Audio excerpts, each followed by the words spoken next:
cher Saint-Esprit, Esprit de Dieu vivant, toi qui donnes la force, toi qui donnes la puissance, toi le par qui nous pouvons être ce que nous pouvons être en Dieu. Merci ce soir de nous bénir, de bénir nos frères et sœurs, de bénir cette rencontre. Reçois la gloire et l'honneur au nom de Jésus-Christ. Amen. Est-ce qu'on peut acclamer le Saint-Esprit ce soir?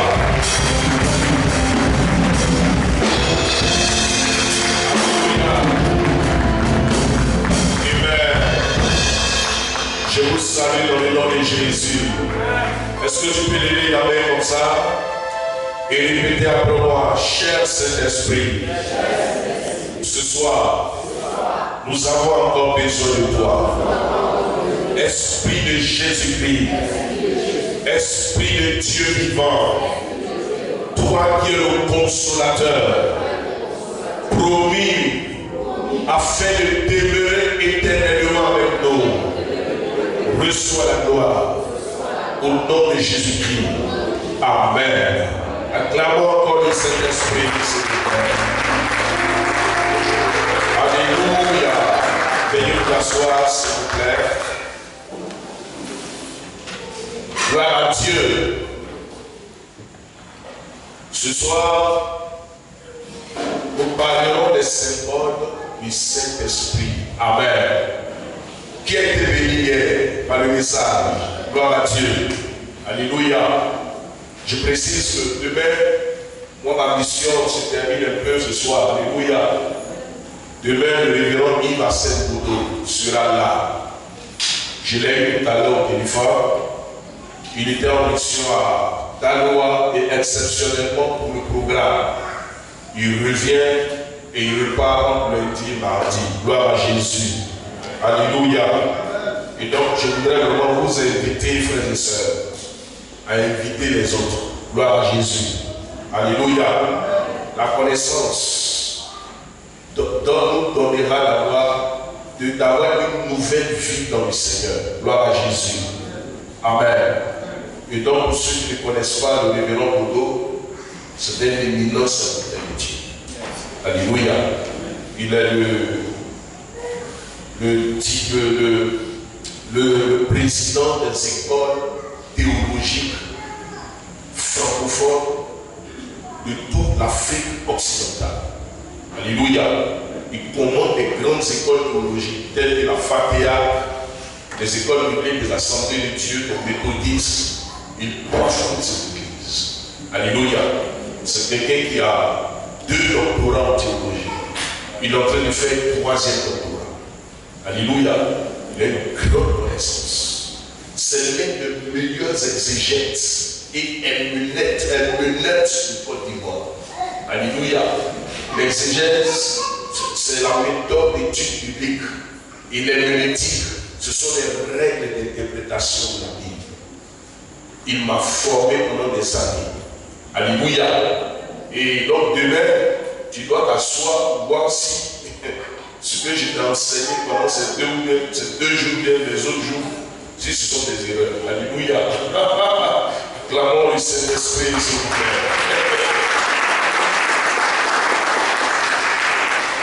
Amen. Hier, nous avons parlé du Saint-Esprit. Alléluia. Et j'ai aimé le résumé de Mme Yao en 3 lignes. Elle nous a dit sur Facebook ce qu'elle a pu retenir. Le Saint-Esprit, alléluia, est une personnalité qui possède des attributs d'une personne. Amen. Et nous avons démontré en quoi est-ce que le Saint-Esprit possède des attributs d'une personne. Quand on dit qu'il est une personne, un homme est une personne, c'est parce qu'il possède en lui 3 choses. 1, la volonté. 2, l'intellect. Et 3, les émotions. Alléluia. Et hier, nous avons démontré que le Saint-Esprit avait une volonté. Amen. Si quelqu'un là qui Amen. Amen. Alléluia. Et nous avons dit que le Saint-Esprit conduisait les gens. Aujourd'hui, si tu veux te marier, Dieu nous a donné son esprit afin de nous conduire. Aujourd'hui, si tu veux avoir un boulot, Dieu nous a donné son esprit afin de nous conduire. Gloire à Jésus. Et dans Actes chapitre 16, l'apôtre Paul, rempli du zèle pour son Dieu, voulait aller évangéliser en Asie. Il déclare que lorsqu'il a prié, l'Esprit de Dieu l'a convaincu de ne pas se rendre en Asie, mais d'aller plutôt en Bithynie. Et aujourd'hui, nous comprenons pourquoi est-ce que le continent asiatique n'est pas converti à Jésus-Christ. Alléluia! Des territoires comme la Chine, le Japon, des territoires comme l'Inde, la Malaisie, des territoires comme le Laos, qui sont très opposés au christianisme. C'est parce que Paul n'a pas fait un travail dans cette zone. Gloire à Jésus. Alléluia. Et c'est le Saint-Esprit qui l'a empêché d'y aller. Amen. La deuxième chose, nous avons dit que le Saint-Esprit provoque la nouvelle naissance. Mon ami, regardez, je connais quelqu'un qui est sorti de prison il n'y a pas longtemps. Et il a dit qu'aujourd'hui, quand il est en prison, il a lu la Bible plusieurs fois. C'est un politicien. Gloire à Jésus. Mais, les frères et sœurs, dès qu'il est venu, il avait dit, lui, il devient catholique. Alléluia. Vous dites, tu peux lire la Bible, mais si ce n'est pas conduit par le Saint-Esprit, tu ne peux pas naître de nouveau. Amen. Est-ce que quelqu'un est là ce jour? Ils disent Amen. Amen. Deuxième chose, nous avons dit que le Saint-Esprit possède une intelligence. C'est lui qui est inspiré. Et on n'a pas pu en parler. C'est lui qui est inspiré les Écritures. On peut le voir dans 2 Pierre 1, le verset 21. Je veux qu'on le lise rapidement. 2 Pierre 1, le verset 21. 2 Pierre, le chapitre 1, ok, le verset 21. Il dit, car ce n'est pas une volonté d'homme qu'une prophétie a jamais été apportée, mais c'est poussé par le Saint-Esprit que des hommes ont parlé de la part de Dieu. Ça veut dire quoi? Si les hommes comme Esaïe se sont levés pour écrire le livre, ce n'est pas parce qu'ils se sont levés un matin et puis ils ont emmagasiné des choses qu'ils ont voulu le faire. Non, c'est poussé par le Saint-Esprit qu'ils ont pu écrire. Gloire à Dieu. L'Esprit de Dieu a soufflé en eux, a expiré en eux, et eux, ils ont inspiré sa pensée. Gloire à Dieu. En théologie, on appelle ça le psyché. L'Esprit a soufflé, il a expiré, et puis eux, ils ont inspiré. Et dans l'inspiration, ils ont écrit. C'est bon? Autre chose, nous avons dit hier, que quand quelqu'un est communion avec le Saint-Esprit le conseille. Alléluia. Et on peut le vérifier dans Isaïe 11, le verset 1 à 3. On dit l'Esprit de Dieu est un esprit de conseil. Quand le Saint-Esprit te conseille, tu ne peux pas prendre la vie de bébé pour venir à l'église. Même quand il sort à l'autre travail. Si tu es réellement en communion avec le Saint-Esprit, il va parler à ton cœur. Pour dire ce que tu portes là, c'est pas intéressant. Et toi-même, quand tu vas porter ça, tu vas te sentir gêné. Alléluia. C'est ça. Mais quand tu arrives à c'est pas ça. Tu n'es pas en relation avec Jésus. C'est là que tu peux mettre les mèches rouges ici, noir, bleu, blanc, vert. Pourquoi? Parce qu'il n'y a pas de contact entre vous. Lève la main et dit, oh Saint-Esprit, Esprit de Dieu vivant, toi qui es l'esprit du conseil, ce soir, ramène-moi à l'ordre, s'il te plaît. Amen. Ça va? Souvent, parlons de Dieu, non, laisse ça, c'est dans le cœur. Tu n'es pas converti.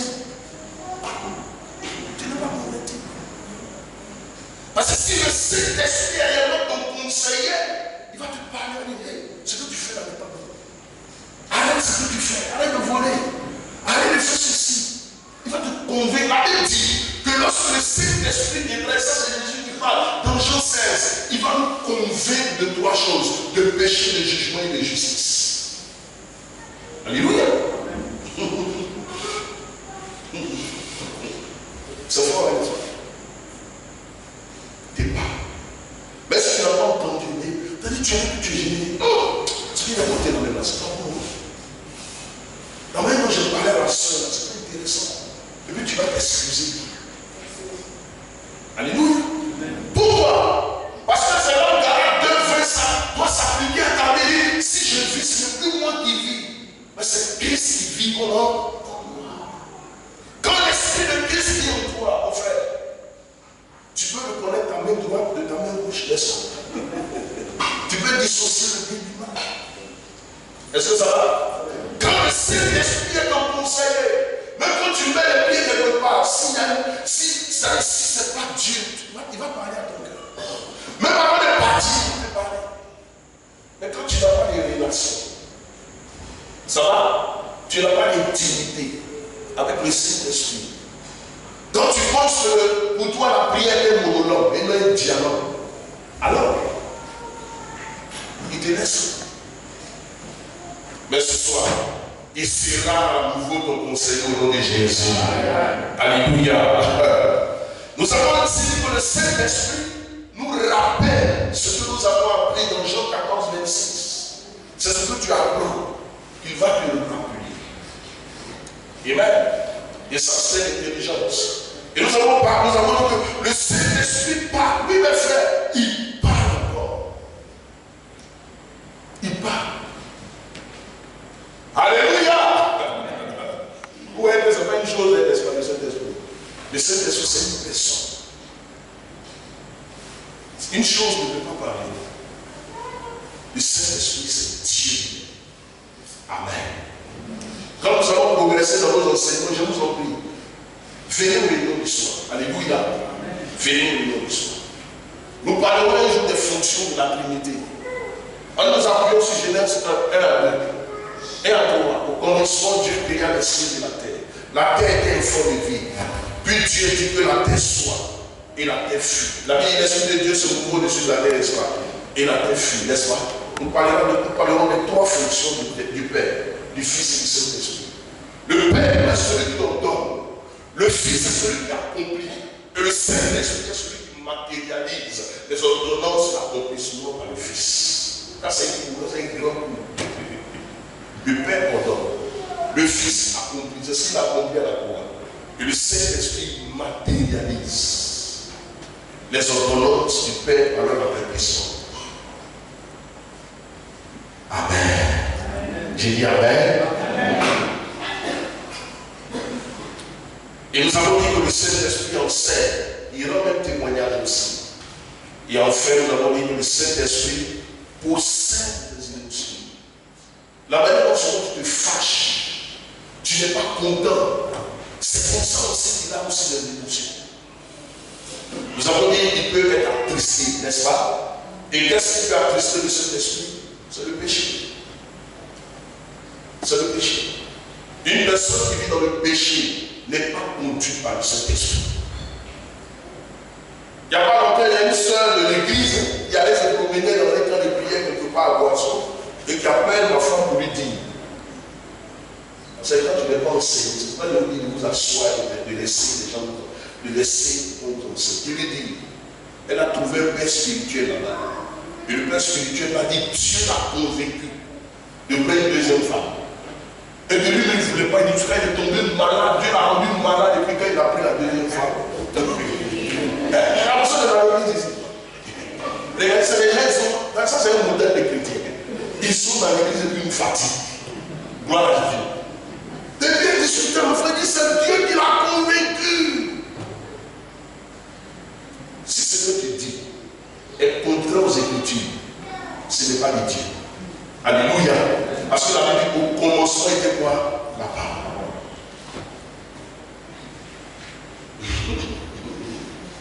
Ça, il y a plusieurs modèles de chrétiens ici. Alléluia. Mais je sais qu'avec Dieu, nous ferons des exploits. Alléluia. Nous serons tous dans la peau de l'Esprit du Seigneur. Gloire à Jésus. Je refuse que tu sois dans un beau temps comme ça et que demain tu vas aller dormir là. C'est pas possible. Et je refuse ça sur ta vie. Dis Amen. C'est pourquoi il est important d'avoir de la connaissance. Ça va? Et la Bible dit dans 1 Thessaloniciens 5, verset 19, de ne pas éteindre l'esprit. C'est comme une braise. Le vrai feu. Si tu sais l'utiliser, le feu continuera d'être incandescent, de s'allumer en toi. Et dans Lévitique 6, la Bible dit, il dit de ne pas, de toujours laisser le feu comment allumer. Que le feu puisse brûler continuellement sur l'autel. Ta vie est l'autel. Laisse le feu continuer de brûler sur ta vie. Amen. Combien de serviteurs de Dieu, d'enfants de Dieu, qui ont détruit le ministère à cause de l'argent, à cause de l'orgueil, à cause de quoi encore? Du sexe. Et ça a été les filles de l'esprit. C'est pourquoi je vous en prie, mes enfants, vous qui êtes dans le ministère, je vous en prie, apprenons à être humbles. Alléluia. Jésus a dit celui qui veut être le plus grand, qu'il soit serviteur des autres. Gloire à Jésus. Soyez prêts pour ceux qui sont en face de vous. Amen. Je dis Amen. Que le Seigneur vous bénisse. Alléluia. Et le Saint-Esprit aime. Ce soir, nous parlerons des symboles du Saint-Esprit. Vous savez, personne n'a vu le Saint-Esprit. Jamais. On peut voir Jésus. Parce que Jésus, même après sa résurrection, s'est révélé à plusieurs personnes. Jésus s'est aussi révélé en sorte de taxe qui ne faisait pas partie de ses disciples. Gloire à Dieu. Dans Acte 9, où il a dit, seul pourquoi me persécutes-tu? Il te sera dur de pouvoir les jeter contre les ennemis. Alléluia. Mais le Saint-Esprit a plusieurs manifestations. Alléluia. Et Dieu le Père utilise des symboles, utilise des figures, utilise des signes pour nous montrer la présence de son esprit. Amen. Le Saint-Esprit utilise des symboles, utilise des signes et même des emblèmes pour nous montrer ou pour nous donner des messages. C'est quoi un symbole? Je vais te définir. Un symbole est une figure ou une image qui sert à désigner une chose ou un concept. Amen. Je reprends. Et un symbole est une figure ou une image qui sert à désigner une chose ou un concept. Gloire à Dieu.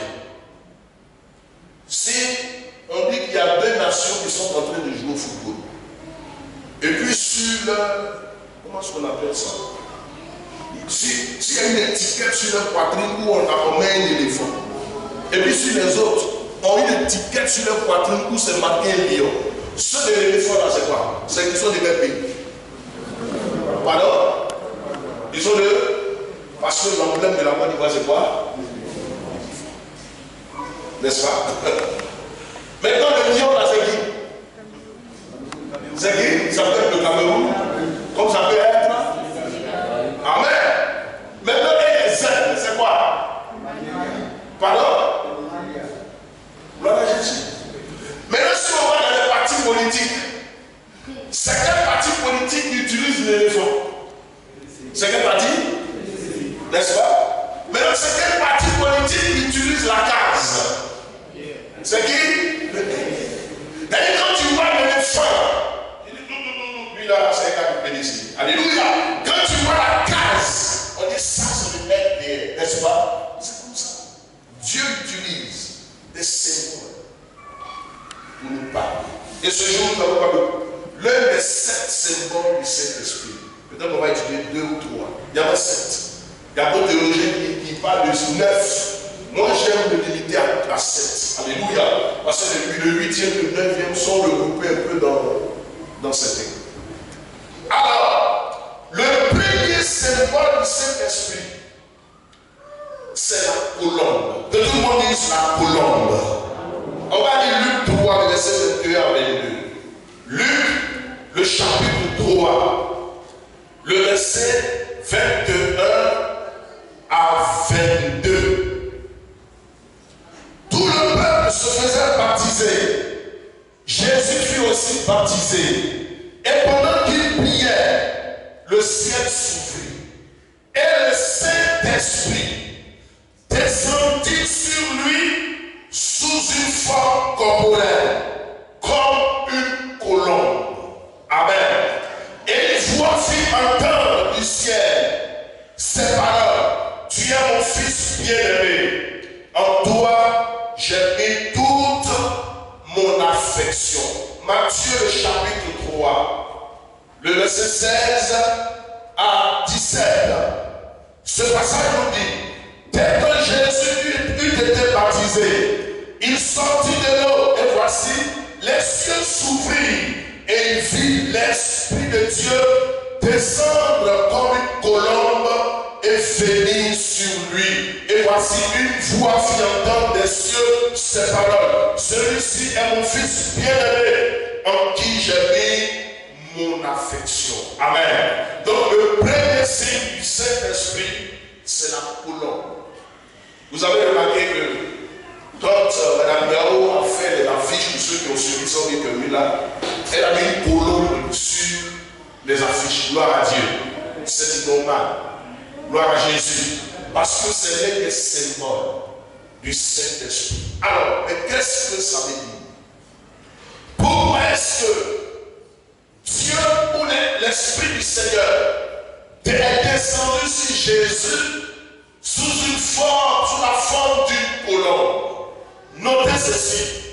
Premièrement, c'est que la colombe est un oiseau inoffensif.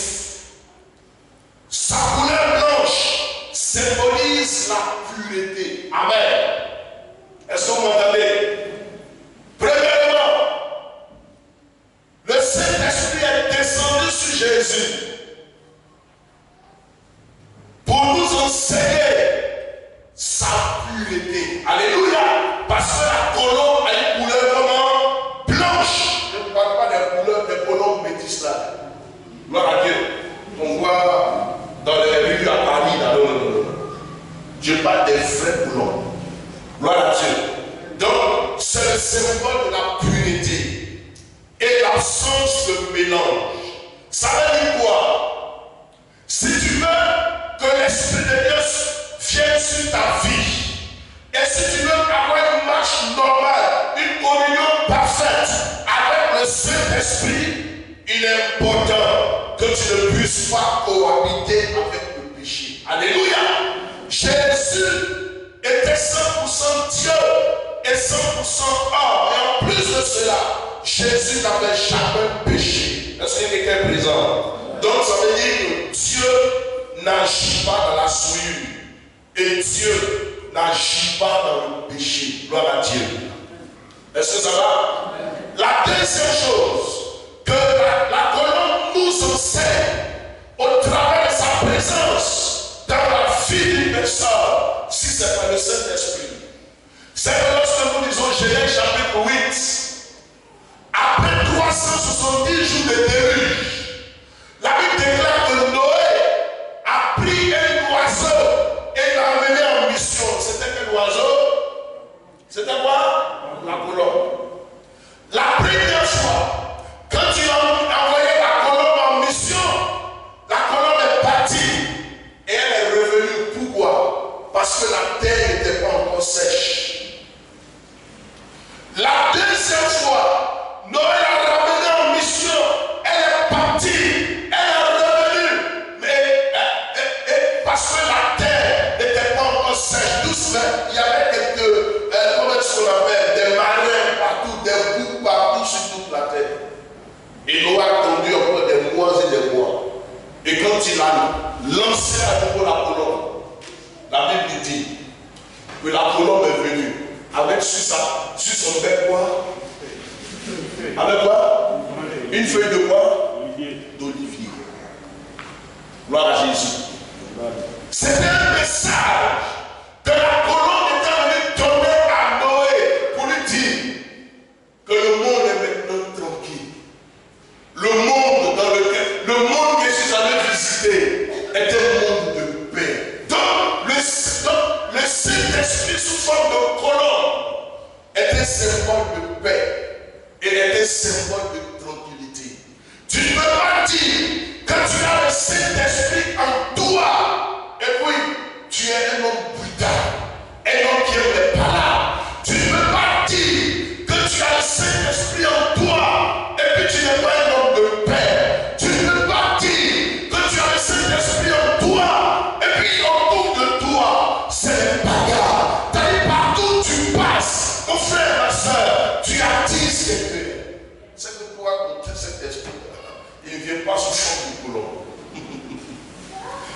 C'est quelqu'un qui est caractérisé par un fruit de l'esprit qu'on appelle quoi? La douceur. Pourquoi? Parce que l'esprit qui est en lui est un esprit de douceur. Est-ce qu'on peut acclamer encore Jésus? La douceur, la tendresse et la pureté. Ça va? Si tu as le Saint-Esprit, et puis tu es toujours agité, de toi qui es toujours dans le... Ouvrez! Ouvrez! On ne va pas me sentir. C'est que ce n'est pas l'esprit de Dieu. C'est un esprit démoniaque. Alléluia! Et c'est comme ça qu'on reconnaît les enfants de Dieu. Est-ce que je parle à quelqu'un? Quelqu'un est présent ce matin? Donc répète après moi, le Saint-Esprit n'est pas un esprit de brutalité. Le Saint-Esprit est un esprit de paix et d'espérance. Amen. On va lire le psaume 56, le verset 7. Ça, c'était un souhait de David. Qui a été un guerrier, qui a été un grand Dieu. David fait une prière. Psaume 56, le verset 7. Et généralement, regardez, quelqu'un peut être utilisé par Dieu. Il peut même avoir, comment est-ce qu'on appelle, il peut dire qu'il a l'esprit de Dieu. Mais dès l'instant où il est brutal, à un moment donné, il va rétrograder. À un moment donné, il revient toujours en arrière. Pourquoi? Parce que c'est comme s'il y a une lutte en contre. L'esprit de Dieu veut venir. Que le caractère est encore brisé. Mais ce soir, que Dieu nous délivre au nom de Jésus. Que le Seigneur nous libère au nom de Jésus. Qu'il envoie sur l'église l'esprit de tendresse, l'esprit de douceur et l'esprit de pureté. Psaume 56, 7. La personne vous lit? Si j'avais les ailes. 56, verset 7. Ouais. Oh! Il avait tendu un filet sous les pas. Psaume 56, verset 7. Ok, je vais vous lire ça. Il épie, il observe les traces, parce qu'il en veut la magie. Le psaume 56, Dieu le prend. Il complote. Il s'épie. Ils observent les traces, parce qu'ils en veulent dans la vie. C'est par l'iniquité qu'ils espèrent échapper dans ta colère. Oh Dieu, précipite le peuple. Tu comptes les pas de ma vie. Retaille mes larmes. C'est ça que je cherchais. Excusez-moi. Excusez-moi. Je le fais ici.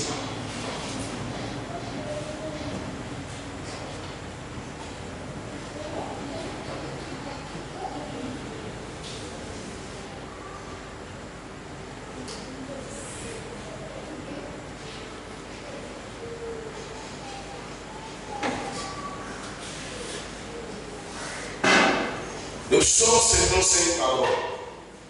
Ah oui, c'est 55, c'est pas 56. Le psaume 55, le verset 6 et 7. La crainte et l'épouvante passage, et le frisson venant, et regardez ce que David dit. Je dis, oh, si j'avais des ailes de la colombe, je m'envolerais et je me trouverais quoi? Heureux. Amen. En face de lui, il y avait des adversaires. Si c'était le David qui demandait des nouvelles, il allait appliquer le psaume 35 et dire, oh, regardez les ennemis. Normalement, je peux les manger. Parce que je sais que Dieu est avec moi. Mais je prie que Dieu me donne les ailes de la colombe. Les ailes de tendresse. Les ailes de douceur. Les ailes de pureté. Afin de fuir des combats. Ça doit être nos prières. Dis Amen. Amen. Amen. Donc, je le vois. La colombe symbolise la douceur. La colombe symbolise la tendresse. La colombe symbolise la pureté. Mais la colombe a une autre particularité. C'est que les colombes ne volent jamais avec les autres oiseaux. Jamais.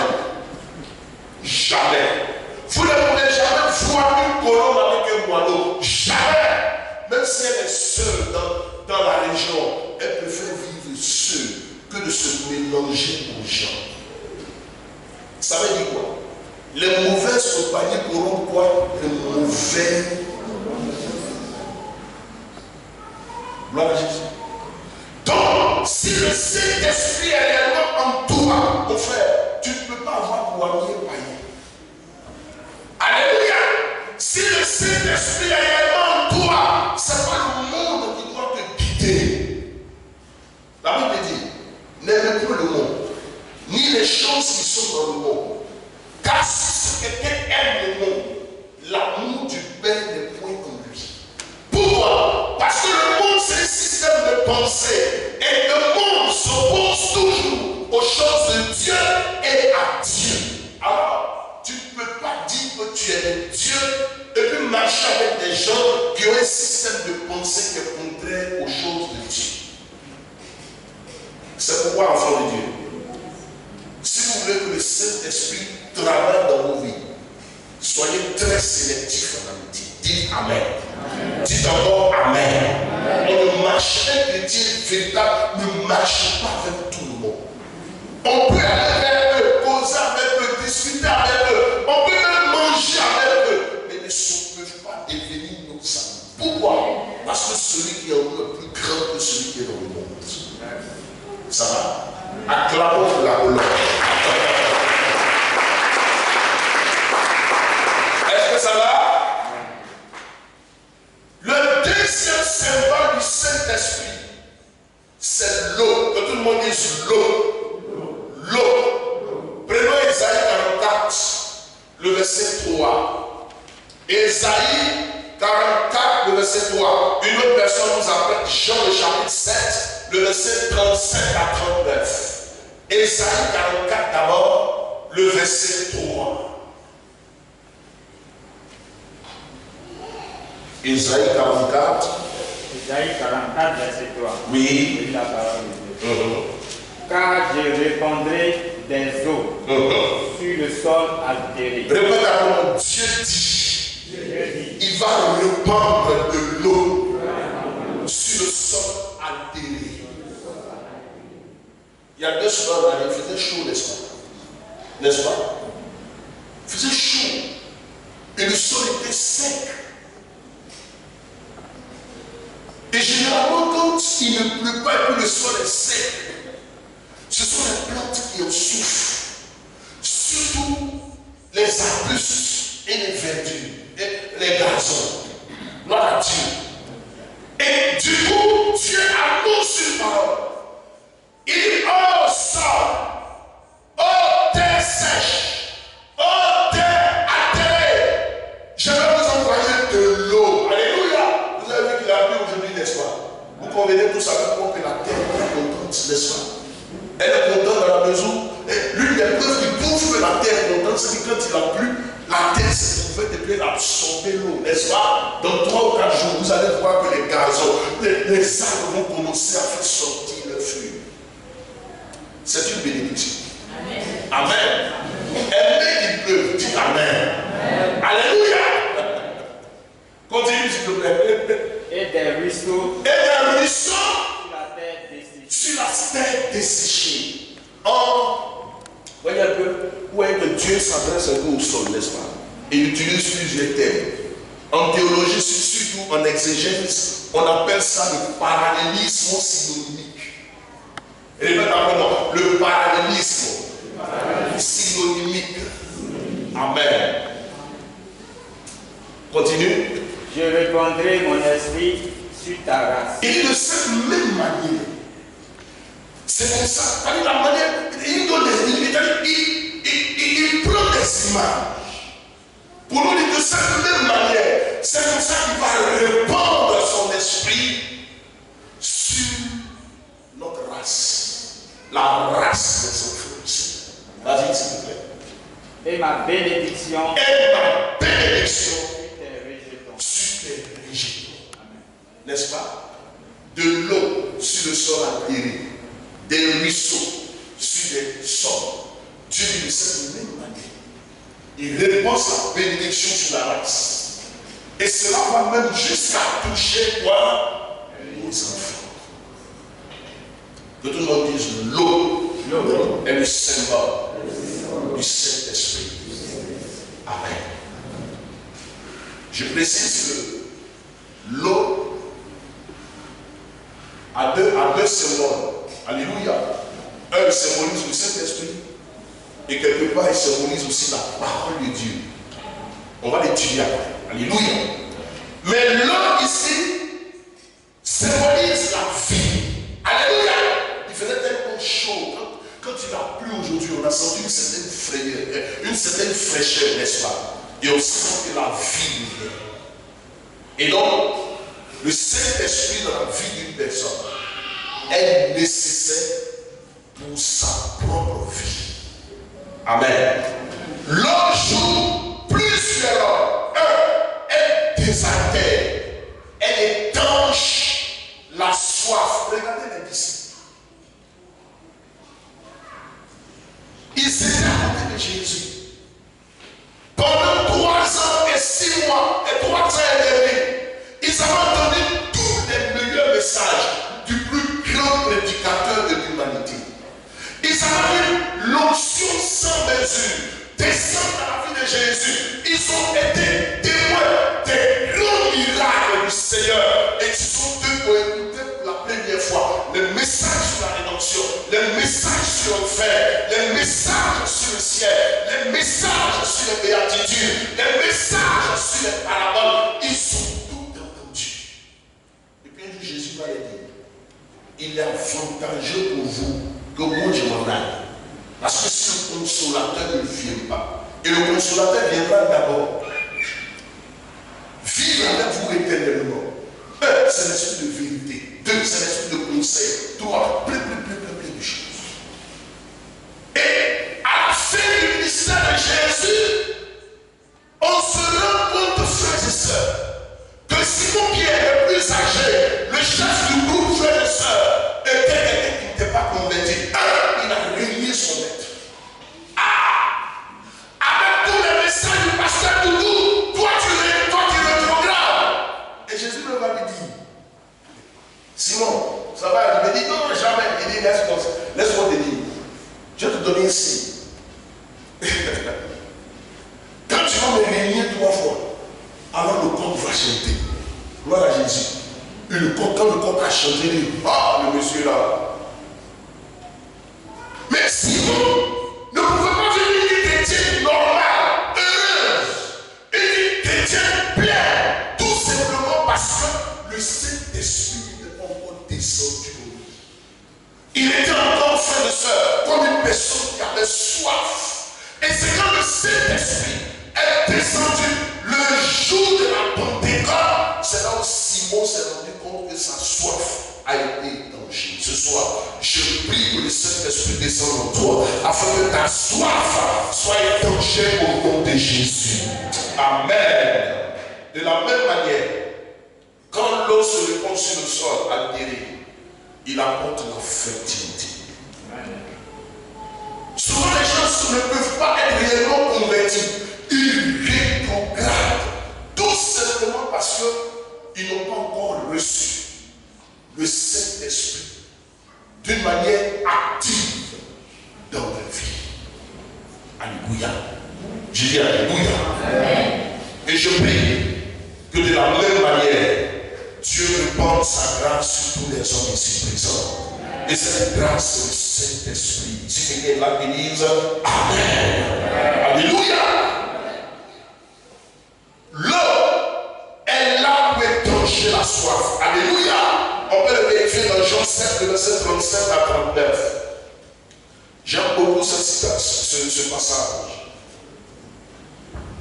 Beaucoup ce passage. Jean 7, 37 à 39. Je lis la parole du Seigneur.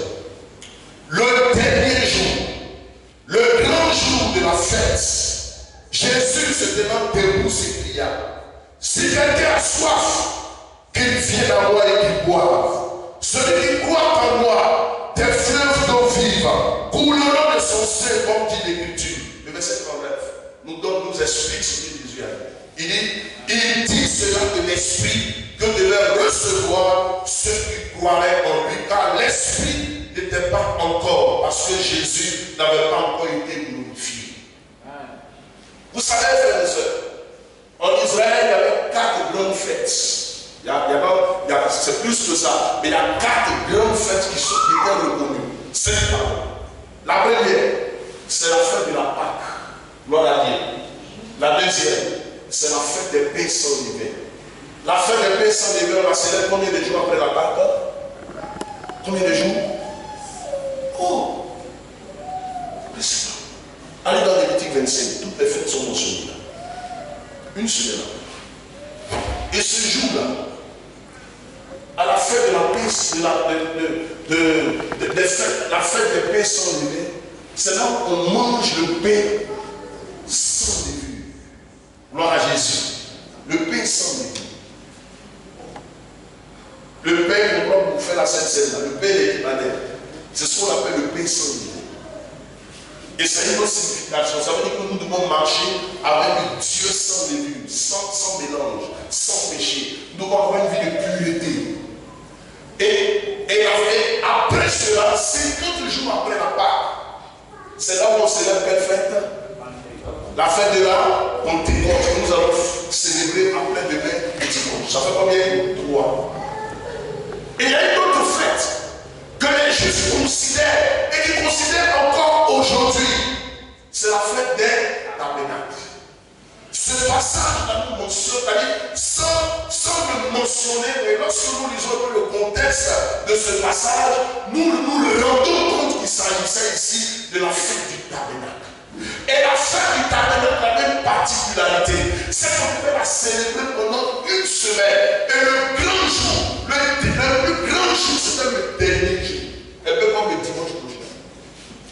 Et du premier jour jusqu'au 6e jour, les gens venaient de partout. Ils mangeaient, ils buvaient, ils dansaient. Ils pouvaient faire ce qu'ils pouvaient faire en attendant le dernier jour. La Bible déclare, lorsque nous le retrouvons au chapitre 35 à 36, la Bible déclare que les disciples avaient dévancé le Seigneur parce que Jésus voulait venir le dernier jour. Et ils sont arrivés, ils voyaient les gens danser le dernier jour, le jour de la fête. Au moment où les gens étaient en train de célébrer, Jésus s'est levé et puis va déclarer une parole.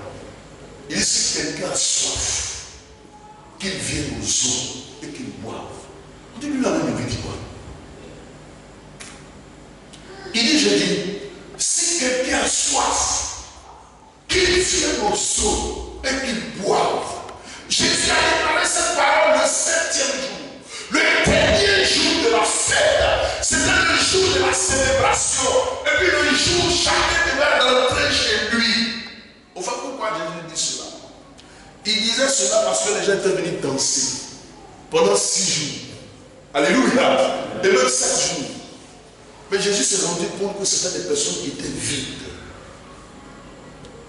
Jésus s'est rendu aussi que frères et sœurs, parmi toutes ces personnes qui étaient à la fête, il y avait les hôtesses, il y avait les commandos, il y avait les pasteurs, il y avait plusieurs personnes, il y avait des personnes qui avaient préparé, et puis c'était un grand jour de fête. Ils ont mangé. Et à l'heure de la séparation, il dit si quelqu'un a soif, qu'il vienne et qu'il boive. Vous savez dire quoi? Tu peux venir à l'église et puis être toujours assoiffé de Jésus. Amen. Tu peux venir célébrer Dieu et puis ne pas rencontrer véritablement le Dieu de la personne où tu es. Alléluia. Et c'est à cette personne à qui Jésus dit, il dit, si vous avez soif, si vous n'avez pas encore reçu le Saint-Esprit, qui est l'esprit de consolation, le Saint-Esprit, qui est l'esprit de vérité, pour vous guider, pour vous conduire, pour vous rappeler les choses, pour vous convaincre de péché, de jugement et de justice, si vous n'avez pas encore reçu, alors il est temps pour vous de le recevoir afin que votre vie de soulard puisse changer, afin que votre vie d'hypocrisie puisse changer, afin de vous transformer de sorte à changer de statut pour devenir réellement un véritable enfant de Dieu. Dans ce passage, Jésus est en train de dire que pour être un véritable enfant de Dieu, il faut avoir, il faut posséder, avec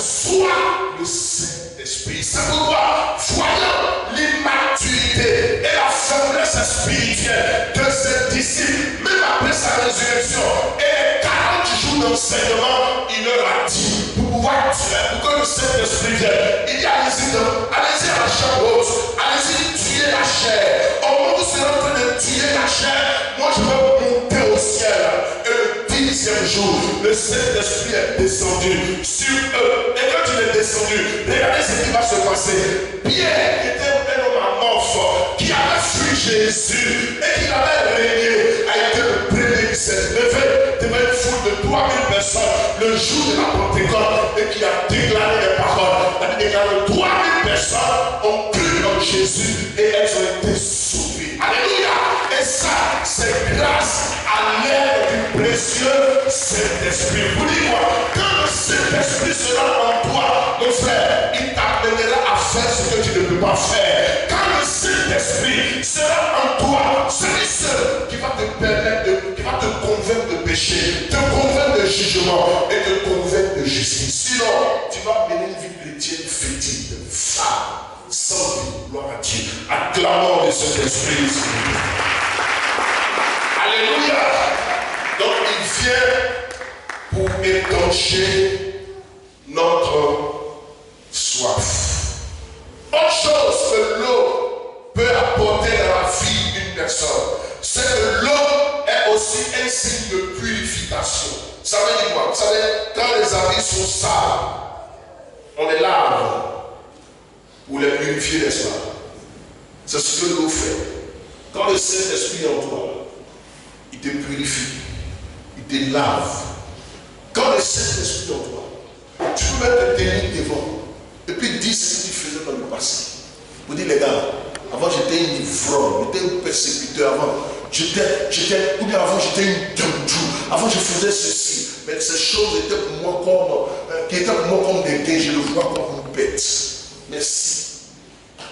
Depuis que tu es chrétien, tu n'as pas l'audace de dire, de déclarer ce que tu faisais dans ton ancienne vie.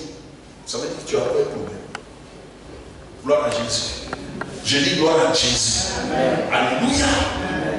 Parce que quand tu viens toi sous forme de l'homme, il vient pour te purifier. Il laisse les saletés la pluie, il te fait de toi une nouvelle personne. Paul dit, les choses anciennes sont passées. Voici toutes choses deviennent comme nouvelles. Bon, aujourd'hui, c'est un chrétien, quand il vient dans l'église, il y a des gens qui sont là pour dire, on va aller raconter ta vie aux gens. Hein. Sinon, quand tu es dans l'église, c'est comme ça qu'ils sont. C'est ton diable qui est à côté de toi. Alléluia. C'est ton diable. Va confesser ce que tu as fait, afin d'être libéré. Est-ce que ça va? Moi, je n'ai pas honte de mon passé. Alléluia. Et je bénis Dieu aujourd'hui pour ma vie.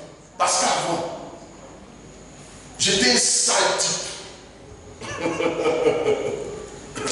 Un jour, mon ami Touré a dit à ma famille, ton mari, lui, il nous a fatigué au lycée. Tout est regardé pour pire. Crache sur toi, ça ne va pas quelque part. J'étais un homme sauvage. Sauvagement sauvage. Alléluia. C'est les femmes qui n'ont pas Jésus. Gloire à Dieu. Mais il y a des gens quand ils viennent ici, ils disent quoi? Moi, même si le fils de Bidam monte. Alors si ta fille de Bidam, si tu as menti, tu cherches quoi dans le Seigneur? Moi, je ne dis même pas le fils de Bidam. Ta fille de Bidam, on dit la pluie de l'âme. Ça veut dire quoi? La guérison de ton âme. Comment faire pour purifier ton âme? Tu mens dessus. Tu as gagné à descendre. Alléluia. Alléluia. Je n'ai pas honte de mon passé. Quand je vois ce que Christ a fait pour moi. Ah, mes amis. Demain, quand vous allez aller évangéliser, allez-y dire aux gens ce que vous étiez avant et comment Jésus vous a transformé. Alléluia. Ça, c'est ça que vous voyez Jésus. Gloire à Dieu. C'est pourquoi les accusateurs dans les églises, là, je fais beaucoup attention à eux. Ils passent tout le temps. Il y a des gens qui passent tout le temps. Lui, il est des ceci, lui, il est des ceci. Fouillez dans le passé.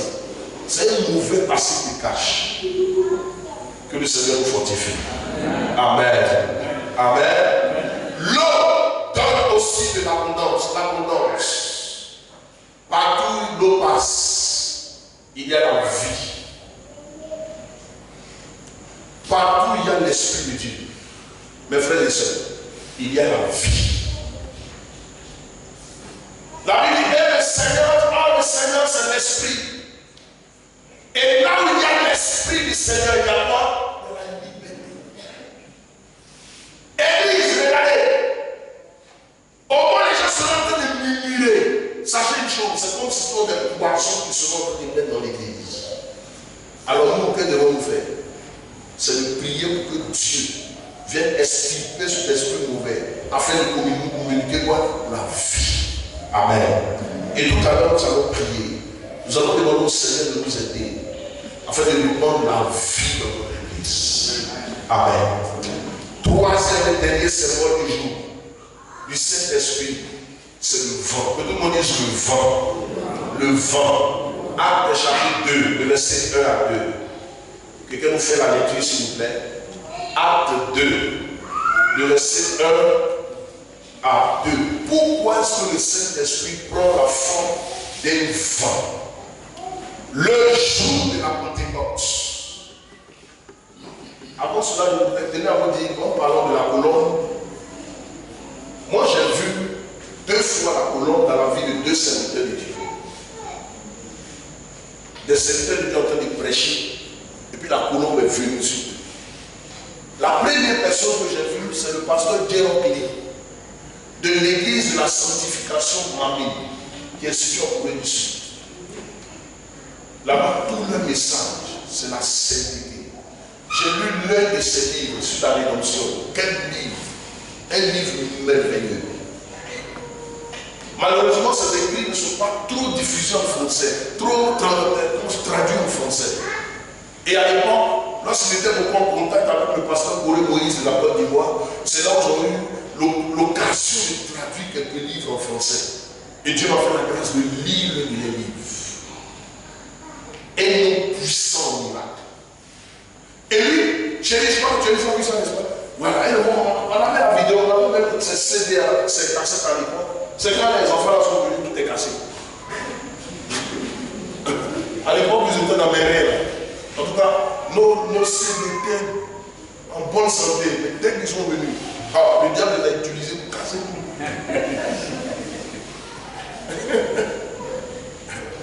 Et ce monsieur, regarde, à chaque fois quand il prêche, dès qu'il finit de prêcher, il y a une colombe qui sort de je ne sais où, et puis qui vient se mettre sur sa poitrine comme ça. Devant tout le monde. Même s'il va au Kenya, au Pérou, dans les stades, quand il commence à prêcher, il n'y a rien. Mais vers la fin de sa prédication, une colombe vient, n'importe qui vient se mettre. Et puis tout le monde a mis ça. Allez-y sur YouTube. Mettez le pasteur Jérôme de l'église de sanctification Mamie. Jérôme, J-A-E-R-O-C-K. Li, L-2-E. Jérôme. Ça va? Et la deuxième personne, c'est le pasteur Roland Dalo, l'année dernière, au mois de juin. Il intervenait dans une église, le centre évangélique Parole éternelle de Banda. Je suivais ça en direct. Parce que c'est quelqu'un que j'admire beaucoup. J'aime sa manière de prêcher. C'est un homme très sage. Dieu m'a fait la grâce d'avoir l'un de ses livres. L'impact des rencontres dans la destinée. Alléluia. J'ai commandé ça depuis le Congo. Et puis c'est son secrétaire qui m'a envoyé ça. Alléluia. Aimez-les les frères, c'est important. Et quand il était en train de prêcher, il prêchait sur Jonas. Et en pleine prédication, il y a une colombe qui est rentrée dans le temple, qui s'est mise sur sa tête. Les gens filmaient ça comme ça. Waouh! Je prie que la colombe vienne tomber sur ta tête au nom de Jésus. Alléluia. Mais il faut que tu sois un homme tendre, un homme qui marche dans la purité, un homme rempli de douceur, un homme qui ne se mélange pas. Dis Amen. Alléluia. Troisième et dernier symbole, le vent. Que tout le monde dise le vent. Vous avez Actes chapitre 2 là, n'est-ce pas? Le jour de la Pentecôte. Vas-y, frère. Le jour de la Pentecôte, ils étaient tous ensemble dans le même lieu. Tout à coup, il vint du ciel un bruit comme celui d'un vent impétueux et il remplit toute la maison où ils étaient assis. Amen. Amen. Ceux qui vous ont dit quand on vient à l'église, et puis on tombe le rouge, là, ça veut dire que c'est seulement, ça veut dire que c'est le Saint-Esprit là, et vous ont menti en bâti. Est-ce que vous m'entendez? Oui, je crois ça. Mais ce n'est pas le symbole, ce n'est pas le signe initial ou le seul signe qui prouve que le Saint-Esprit est présent. Pendant 10 jours, 120 personnes étaient réunies en prière. Les disciples de Jésus-Christ. Et l'ordre leur a été donné par le Maître qui est monté au ciel et qui leur a fait une promesse de recevoir le Consolateur dans Jean 16 avant de sa mort. La Bible déclare que quand il a été ressuscité pendant 40 jours, il s'est vêtu à enseigner ce qu'on appelle les principes du royaume. Il va leur dire, allez-y, gênez. Pendant 10 jours, ils n'ont pas mangé. Ils n'ont fait que boire de l'eau. Pendant 10 jours, ils adoraient. Pendant 10 jours, ils priaient. Pendant 10 jours, ils demandaient à Dieu, le Père, de leur envoyer la promesse. Et le 10e jour, la Bible dit, ils étaient rassemblés comme dans cette salle. Et puis il y a eu d'abord un bruit. Quand tout le monde dit un bruit. Encore un bruit. Et puis quand le bruit est passé, il y a eu comme un vent impétueux. Le vent commence à souffler.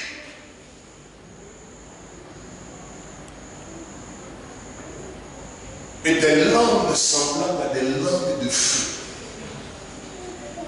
ont commencé. Et la Bible, le lieu où ils étaient a fait quoi? Lisez. Le lieu où ils étaient a fait quoi? Le lieu a fait quoi? Est-ce que les hommes ont tremblé? Lisez les Écritures.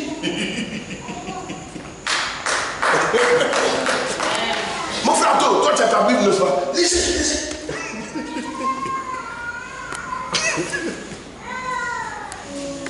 Alléluia.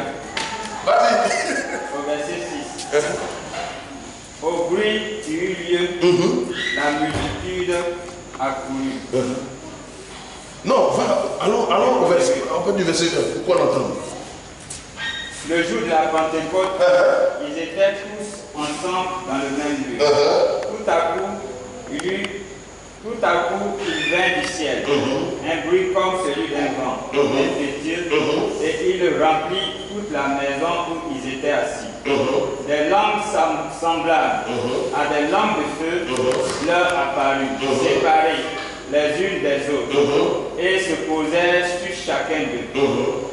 Et ils furent tous remplis du Saint-Esprit, et se mit à parler en d'autres langues, selon que l'Esprit leur donnait de s'exprimer.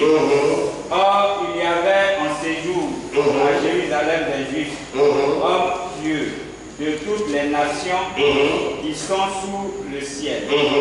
Au bruit qui eut lieu, la multitude accourut, et elle fut confondue, parce que chacun les entendait parler dans sa propre langue. Ils étaient tous dans l'étonnement et la surprise, et ils se disaient les uns aux autres. Va plutôt dans Acte 4, le verset 31.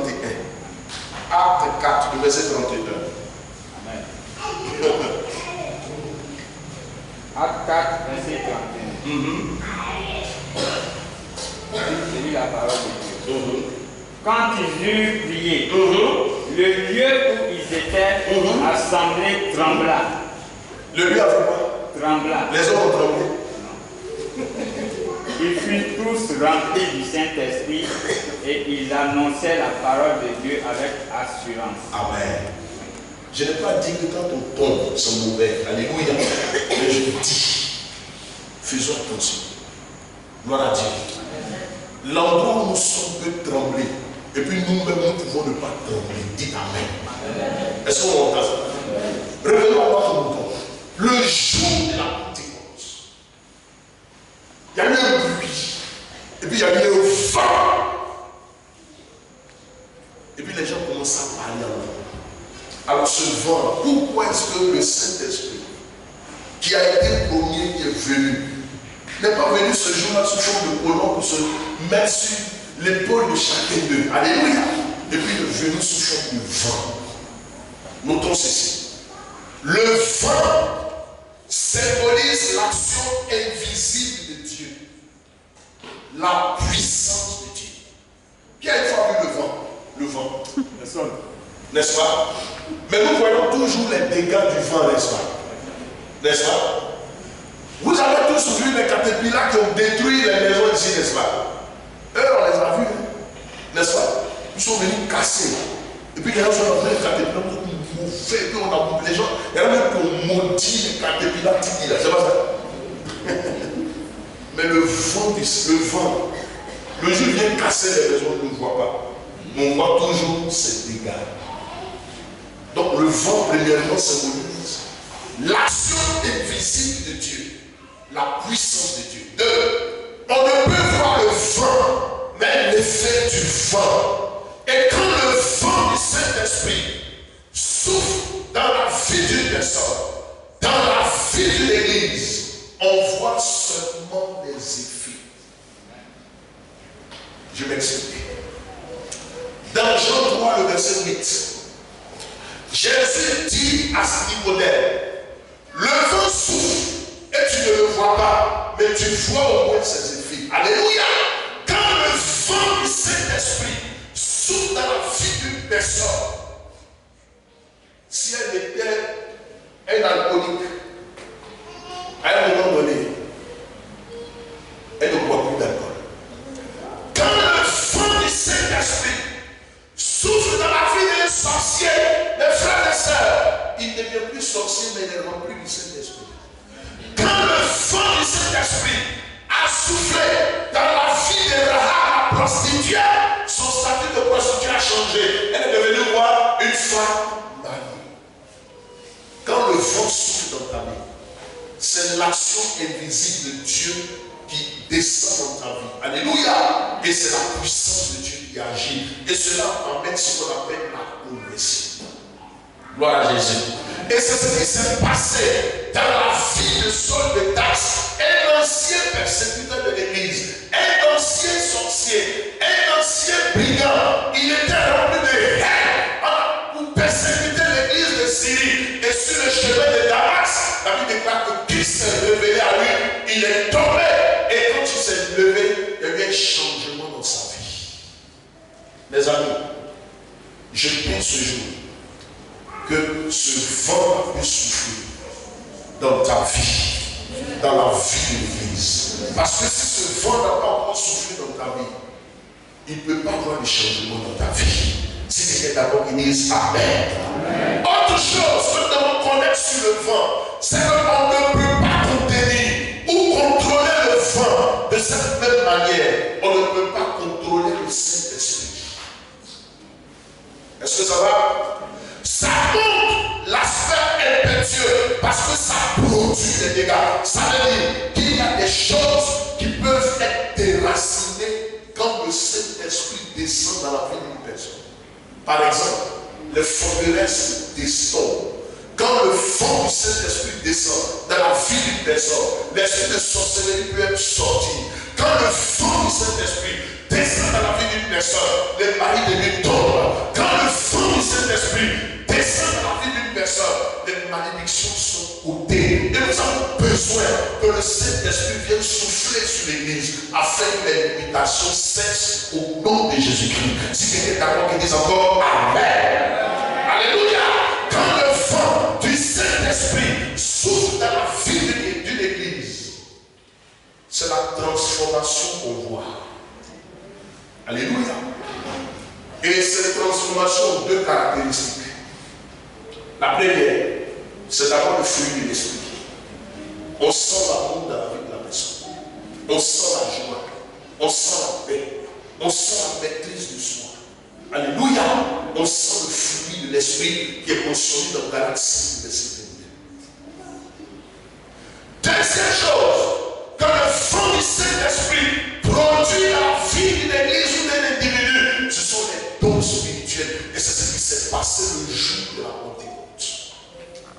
Je veux, frères et sœurs, vous exhorter à avoir d'abord le fruit de l'esprit, avant les dons. Alléluia.